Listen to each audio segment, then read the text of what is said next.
Study with Shreya channel पर आप सभी का बहुत बहुत स्वागत है।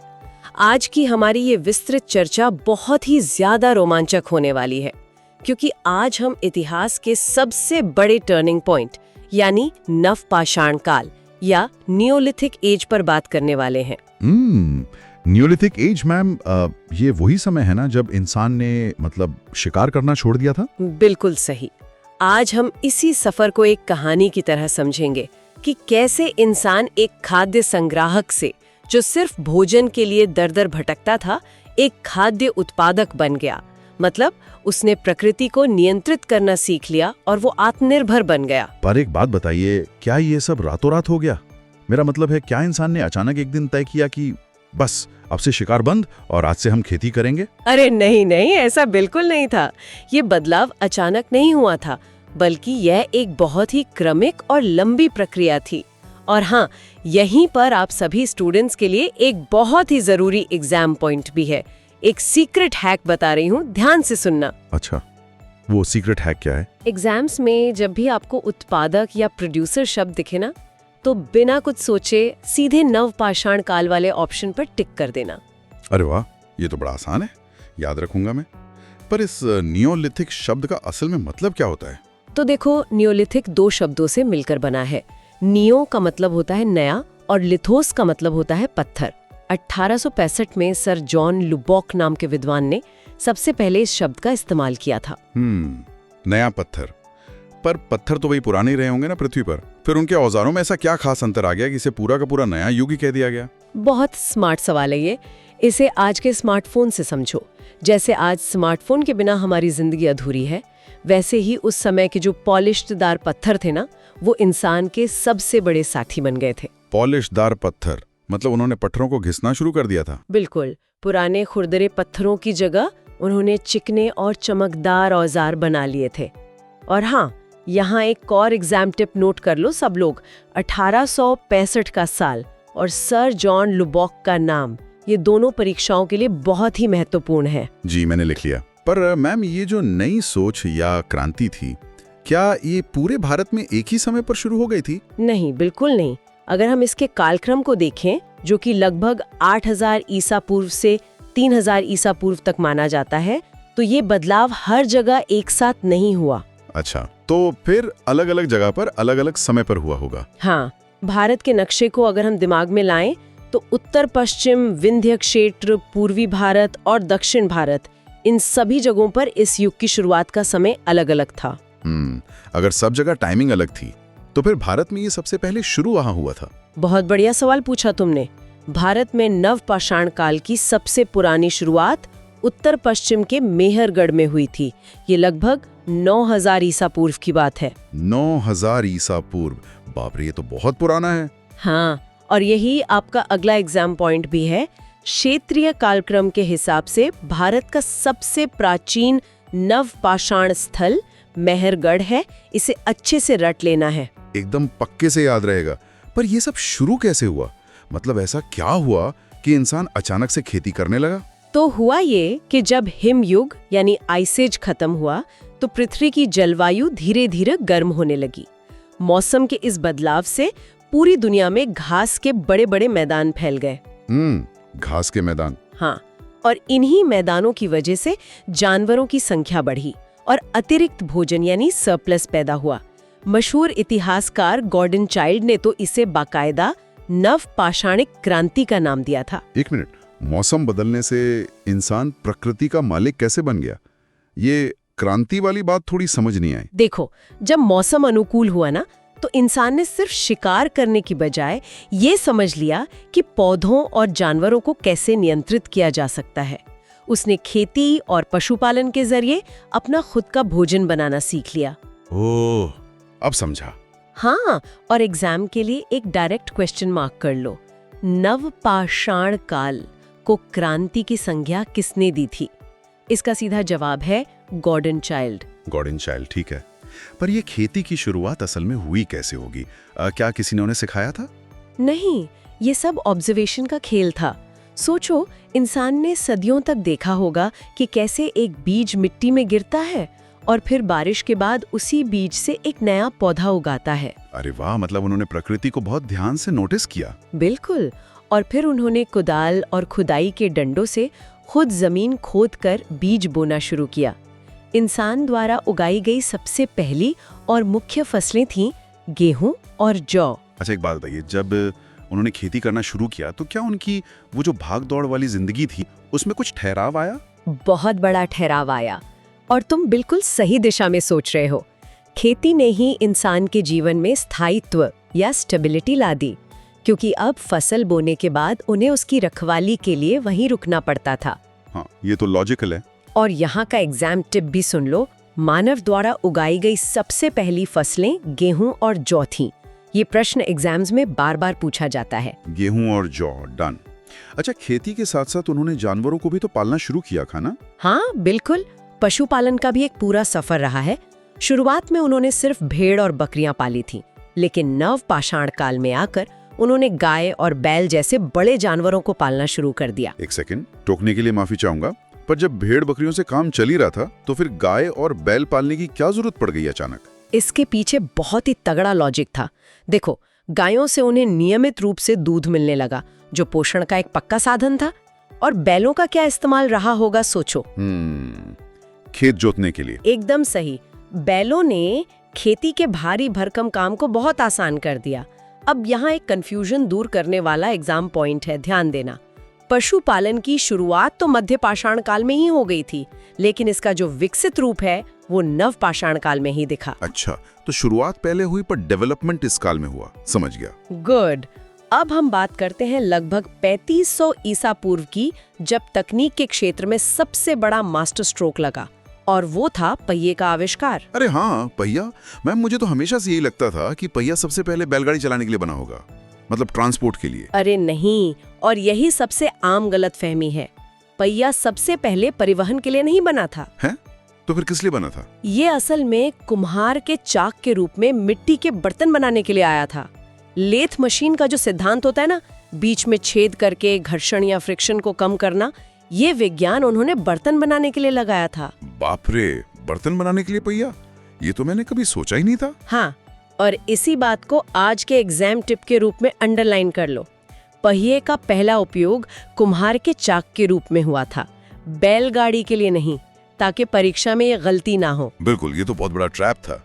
अच्छा, टूल्स के बारे में क्या? आपने शुरू में पॉलिशदार पत्थरों की बात की थी। हाँ, औजारों के विकास की बात करें तो कुल्हाड़ी और वसूला जैसे उपकरणों का इस्तेमाल होने लगा था। जी। और ये सिर्फ नुकीले नहीं थे, बल्कि इन्हें घिस घिस कर एकदम चमकदार और पॉलिशदार बनाया गया था। पर मुझे एक बात समझ नहीं आ रही, पुराने औजारों में ऐसी क्या खराबी थी कि उन्हें घंटों बैठकर घिसना पड़ा? इतनी मेहनत क्यों? क्योंकि अब उन्हें खेती करनी थी, और खेती के लिए घने जंगल साफ करने थे। पुराने खुरदरे औजार पेड़ काटते वक्त टूट सकते थे या अटक सकते थे, लेकिन एक मजबूत और पॉलिश की हुई कुल्हाड़ी ये भारी काम आसानी से कर सकती थी। ओहो, तो मतलब ये उनकी जरूरत थी। बिल्कुल। और एग्जाम टिप ये है कि पॉलिशदार पाषाण उपकरण नव पाषाण काल की सबसे प्रमुख और सबसे बड़ी तकनीकी पहचान है। इसे रट लेना। ठीक है, पॉलिशदार उपकरण मतलब नव पाषाण काल। और वो जो मिट्टी के बर्तनों की आप बात कर रही थी, उनका क्या हुआ? मृदभांड यानी मिट्टी के बर्तन। शुरुआत में ये हाथ से बनाए जाते थे, लेकिन फिर पहिए के आविष्कार के बाद ये चाक पर बनने लगे। इनमें धूसर मृदभांड, जिन्हें ग्रेवेयर कहते हैं, और जिन पर चटाई की छाप होती थी, वैसे डिजाइन वाले बर्तन बनने लगे। पर मैम, थोड़ा सा लॉजिक लगाऊं तो अचानक से इंसान को इतने सारे बर्तनों की क्या जरूरत पड़ गई? यहीं पर एक बहुत ही महत्वपूर्ण कॉन्सेप्ट आता है, कृषि अधिशेष या एग्रीकल्चरल सरप्लस। मतलब जब जरूरत से ज्यादा अनाज पैदा होने लगा? बिल्कुल। जब अनाज खाने के बाद भी बच गया तो उसे चूहों और कीड़े मकोड़ों से बचाने के लिए स्टोर करना जरूरी था, और इसी स्टोरेज की जरूरत ने मृत भांड कला को जन्म दिया। अरे वाह, सब कुछ कैसे एक दूसरे से जुड़ा हुआ है ना? और एग्जाम टिप में इसी कॉन्सेप्ट को हाईलाइट करना है कि कृषि अधिशेष ने ही मृत भांड कला को जन्म दिया। लिख लिया मैम। अब अनाज स्टोर हो गया तो जाहिर है वो लोग वहीं आसपास रहने भी लगे होंगे। एकदम सही। उनकी घुमक्कड़ जिंदगी का अंत हो गया था। अब वो कच्ची मिट्टी की ईंटों और फूस की छतों से बने घरों में रहने लगे थे। क्योंकि फसल पकने में महीनों लगते थे तो उन्हें एक ही जगह रुकना पड़ता था। तो क्या इन्हीं छोटी छोटी झोपड़ियों के एक साथ बनने से दुनिया के पहले गांव अस्तित्व में आए? तुम्हारी स्मार्टनेस की तो दाद देनी पड़ेगी। बिल्कुल सही पकड़ा तुमने। यहीं से एक स्थायी समाज का उदय हुआ और दुनिया के पहले गांव बसे। क्या बात है, ये तो सच में एक बहुत बड़ा बदलाव था। हाँ, और एग्जाम टिप के रूप में इसे भी नोट कर लो कि स्थायी बस्तियों का निर्माण नवपाषाण काल की सबसे बड़ी सामाजिक देन है। जी, स्थायी जीवन। मैम, आपने स्टार्टिंग में मेहरगढ़ का जिक्र किया था, वहां ऐसा क्या मिला था? चलो, तुम्हें मेहरगढ़ की एक वर्चुअल यात्रा पर ले चलती हूँ। वर्तमान पाकिस्तान के बलूचिस्तान में बोलन नदी के तट पर मेहरगढ़ स्थित है। इसे उपमहाद्वीप का अन्न भंडार या ब्रेड बास्केट भी कहा जाता है। अन्न भंडार? जी। तो क्या खुदाई में वहां से बहुत सारा अनाज मिला है? बिल्कुल, वहां से 9000 ईसा पूर्व की गेहूं और जौ की खेती के और साथ ही बकरी और गाय पालन के सबसे पुराने साक्ष्य मिले हैं। 9000 ईसा पूर्व? ये तो सच में कमाल है ना? और एग्जाम के लिए ये पॉइंट पक्के तौर पर याद कर लेना कि बोलन नदी के तट पर स्थित मेहरगढ़ कृषि का सबसे प्राचीन साक्ष्य देता है। एकदम पक्का। अच्छा, भारत के बाकी हिस्सों में भी कुछ खास मिला था क्या? बहुत कुछ। कश्मीर की ठंडी घाटी की ओर चलते हैं। वहाँ एक जगह है बुर्ज होम। अब सोचो, कड़ाके की ठंड से बचने के लिए वहाँ के लोगों ने क्या जुगाड़ लगाया होगा? शायद गुफाओं में रहते होंगे। नहीं, वो जमीन के नीचे गड्ढे खोदकर घर बनाते थे, जिन्हें गर्त आवास या पिच ड्वेलिंग्स कहा जाता था। जमीन के नीचे वो ठंड से बचे रहते थे। अरे वाह, अंडरग्राउंड घर, क्या बात है। अच्छा, क्या वहाँ कोई रहस्यमयी या अजीब सी प्रथा भी थी? हाँ, और वो बहुत ही अनोखी और भावुक प्रथा थी। बुर्ज होम में जब किसी इंसान की मौत होती थी तो उसकी कब्र में उसके साथ उसके पालतू कुत्ते को भी दफनाया जाता था। हैं? कुत्ते को साथ में दफना देते थे? हाँ, ये इंसान और जानवरों के बीच के गहरे भावनात्मक जुड़ाव को दिखाता है। और ये एक बहुत ही वीवीआईपी एग्जाम टिप है। अक्सर पूछा जाता है कि मालिक के साथ कुत्ते को दफनाने के साक्ष्य कहाँ मिले हैं, तो याद रखना पूरे भारत में ये सिर्फ बुर्ज होम से मिला है। बुर्ज होम, कुत्ते के साथ दफनाने के साक्ष्य, लिख लिया। कश्मीर में और भी कुछ था क्या? हाँ, कश्मीर घाटी में ही एक और महत्वपूर्ण जगह है गुफुक कराल। इस शब्द का शाब्दिक अर्थ ही होता है कुम्हार की गुफा। कुम्हार की गुफा। तो क्या एग्जाम में सीधे इसका मतलब भी पूछ लिया जाता है? बिल्कुल, एग्जामिनर सीधे पूछता है, इसलिए सभी स्टूडेंट्स इस एग्जाम टिप को अपनी नोटबुक में बड़े बड़े अक्षरों में लिख लें कि गुफकराल का शाब्दिक अर्थ कुम्हार की गुफा है। यहाँ से कृषि, पशुपालन, हड्डी के औजारों और बहुत ही बेहतरीन मिट्टी के बर्तनों के साक्ष्य मिले हैं। हड्डी के औजार तो ठीक हैं, पर क्या ये औजार किसी खास जानवर की हड्डी के होते थे? तुमने बिल्कुल सही पॉइंट पकड़ा है, और इसके लिए हमें चलना होगा बिहार के चिरांद में। ये जगह गंगा, सोन, गंडक और भागरा, इन 4 नदियों के संगम पर स्थित है। यहाँ से भारी मात्रा में हड्डी के उपकरण मिले हैं। अच्छा, पर ये हड्डियां थीं किसकी? ये मुख्य रूप से हिरण के सींगों से बने औजार थे, जिसे इंग्लिश में डियर एंटलर्स कहते हैं। हिरण के सींगों के औजार, ये तो बहुत ही अलग है। हाँ, और ये मैच द कॉलम वाले सवालों में अक्सर आता है। तो एग्जाम टिप है, हिरण के सींगों से बने उपकरण चिरांद से प्राप्त हुए हैं, जो कि बिहार में है। बिहार का चिरांद, हिरण के सींग, डन। और खेती के बारे में कुछ नया मिला था क्या इस काल में? बिल्कुल, इसके लिए हम चलते हैं उत्तर प्रदेश के मिर्जापुर क्षेत्र में, जिसे बेलन घाटी या कोल्ढिवा कहते हैं।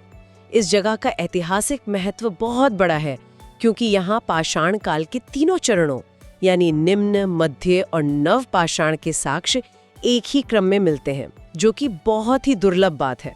तीनों काल एक ही जगह। तो क्या यहाँ से चावल की खेती के भी कुछ सबूत मिले? तुमने मेरे मुंह की बात छीन ली।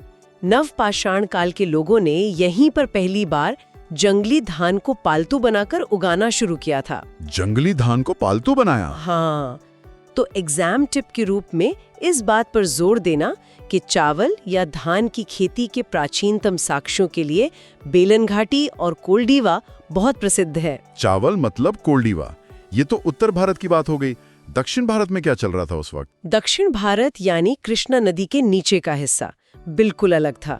वहाँ पिकलहल, उतनूर, संगनकल्लू और मस्की जैसी जगहों पर लोग किसान कम और चरवाहे ज्यादा थे। चरवाहे मतलब वो जानवरों को चराते थे? हाँ, और इसी लाइफस्टाइल से जुड़ा है दक्षिण भारत का एक बड़ा रहस्य, राख के टीले या ऐश माउंड्स। राख के टीले? एक मिनट, कहीं ये कोई पुराने ज्वालामुखी तो नहीं थे? अरे नहीं, ये कोई ज्वालामुखी नहीं थे। दरअसल ये लोग अपने जानवरों को मौसमी शिविरों या कैटल पेन्स में रखते थे। वहाँ बहुत सारा गोबर इकट्ठा हो जाता था। अच्छा, तो फिर उस गोबर का क्या करते थे वो? जब वो लोग उस जगह को छोड़कर जाने लगते थे तो उस गोबर के विशाल ढेरों में आग लगा देते थे और उसी के जलने से ये राख के बड़े बड़े टीले बने। ओहो, ये तो बहुत ही दिलचस्प बात है। बिल्कुल, और इसे एग्जाम टिप की तरह रट लो। राख के टीले अनिवार्य रूप से दक्षिण भारत की नवपाषाण संस्कृति से जुड़े हुए हैं। दक्षिण भारत, राख के टीले, समझ गया मैम। अच्छा, एक बात बताइए, जब ये लोग गांव में रहने लगे थे तो इनका समाज कैसा था? क्या कोई अमीर गरीब का भेद था? उस समय का समाज कबीलों में बटा हुआ था और ये एक समतावादी या इगैलिटेरियन समाज था। मतलब वहाँ आज की तरह जमीन के नाम पर अमीरी गरीबी नहीं थी। तो फिर अमीर कौन होता था? उस वक्त पशुओं की संख्या, खासकर गायों की संख्या ही परिवार की असली संपत्ति मानी जाती थी। जिसके पास ज्यादा गाय वो उतना रईस। क्या बात है। और क्या उन लोगों का कोई धर्म या आस्था प्रणाली भी थी उस वक्त? भगवान को मानते थे वो? हाँ बिल्कुल, उनमें मृत्यु के बाद के जीवन यानी आफ्टर लाइफ में गहरी आस्था थी। इसी वजह से वो कब्रों में सामान दफनाते थे। वो पूर्वजों की पूजा करते थे और प्रकृति की शक्तियों का सम्मान करते थे। तो एग्जाम टिप है, नवपाषाण समाज मुख्य रूप से जनजातीय और समतावादी समाज था। जनजातीय और समतावादी। मैम, अगर हम भारत के नक्शे को देखें, मेहरगढ़, बुर्जहोम, बेलन घाटी, मस्की, मुझे एक पैटर्न दिख रहा है। कैसा पैटर्न बताओ? क्या ये सारी ज्यादातर बस्तियां नदियों के पास ही बसी हुई थी? अरे वाह, तुम्हारे इस ऑब्जर्वेशन की तो मैं फैन हो गई। बहुत ही शानदार, बिल्कुल सही पकड़ा तुमने। नर्मदा, तुंगभद्रा, बेलन और बोलन नदियों के आसपास ही ये बस्तियां सबसे ज्यादा फली फूली। क्योंकि वहाँ पानी है और उपजाऊ मिट्टी दोनों मिल जाते थे। एकदम सही, और यही हमारे इस मैप का मुख्य एग्जाम टिप भी है। खैर, अब आते हैं इंसान के फैशन और तकनीक पर। इंसान ने कपड़े पहनना सीख लिया था। पर वो तो जानवरों की खाल पहनते थे ना? पहले पहनते थे, पर इसी काल में कताई और बुनाई यानी स्पिनिंग और वीविंग का आविष्कार हो गया था। खुदाई में सूत काटने वाले तुरी छल्ले या स्पिंडल वॉल्स भारी मात्रा में मिले हैं। अरे बाप रे, पर अगर वो कपड़े बुनते थे तो सिलाई करने के लिए क्या उनके पास आज जैसी कोई सुई या नीडल होती थी? सुई होती थी, लेकिन लोहे की नहीं। खुदाई में हड्डी की सुइयां मिली हैं। इंसान ने हड्डियों को तराश कर सुई बनाना और कपड़े सिलना शुरू कर दिया था। हड्डी की सुई? दिमाग तो बहुत था उन लोगों में, है ना? तो एग्जाम टिप के तौर पर याद दिला दूं कि कताई बुनाई और हड्डी की सुइयों का प्रयोग नवपाषाण काल के तकनीकी विकास को दर्शाता है। जी मैम, पर मुझे एक टेंशन हो रही है। एग्जामिनर इतने सारे औजार और काल दे देता है, निम्न पुरापाषाण, मध्य पुरापाषाण, उच्च पुरापाषाण। इनके जाल में फंसने से कैसे बचें? घबराओ मत, इसका मैं एक अचूक रामबाण तरीका देती हूँ। एग्जाम हॉल के लिए सबसे बड़ी मास्टर ट्रिक बता रही हूँ, ध्यान से सुनना। हाँ, प्लीज बताइए। प्रश्न चाहे कुछ भी हो, तराजू के दोनों पलड़ों में चाहे जो रखा हो, जब भी तुम्हें किसी सवाल में पॉलिशदार या पॉलिश्ड शब्द दिखे तो आंख बंद करके नवपाषाण काल को सही उत्तर मान लेना। वो कभी गलत नहीं होगा। क्या बात है, पॉलिशदार मतलब नवपाषाण काल, ये हुई ना बात। तो चलो इसी बात पर क्लास के अंत में एक ऊर्जावान रैपिड फायर राउंड हो जाए। मैं 4 सवाल पूछूंगी, देखते हैं तुम कितनी जल्दी जवाब देते हो। तैयार हो? एकदम तैयार हूँ मैम, पूछिए। पहला सवाल, हिरण के सींगों के औजार कहाँ मिले? बिहार के चिरांद में। सही जवाब। दूसरा, राख के टीले का संबंध किस क्षेत्र से है? ये तो दक्षिण भारत की नवपाषाण संस्कृति से है। बेहतरीन। तीसरा, पहिए का आविष्कार किस रूप में हुआ था? परिवहन के लिए नहीं, बल्कि कुम्हार के चाक के रूप में। क्या बात है। और आखिरी सवाल, कुत्ते को मालिक के साथ दफनाने के साक्ष्य कहाँ से मिले? कश्मीर के बुर्जहोम से। और मैम, ये सारे स्टेट पीएससी और एसएससी के डायरेक्ट हिट सवाल हैं, है ना? बिल्कुल सही पकड़ा, तुम तो पूरे फॉर्म में हो। आज की क्लास सच में बहुत मजेदार थी। Thank you so much ma'am, बहुत कुछ क्लियर हो गया। मुझे भी बहुत मजा आया। तो दोस्तों, इस क्लास को समाप्त करते हुए मैं आप सभी के लिए एक विचार छोड़कर जा रही हूँ।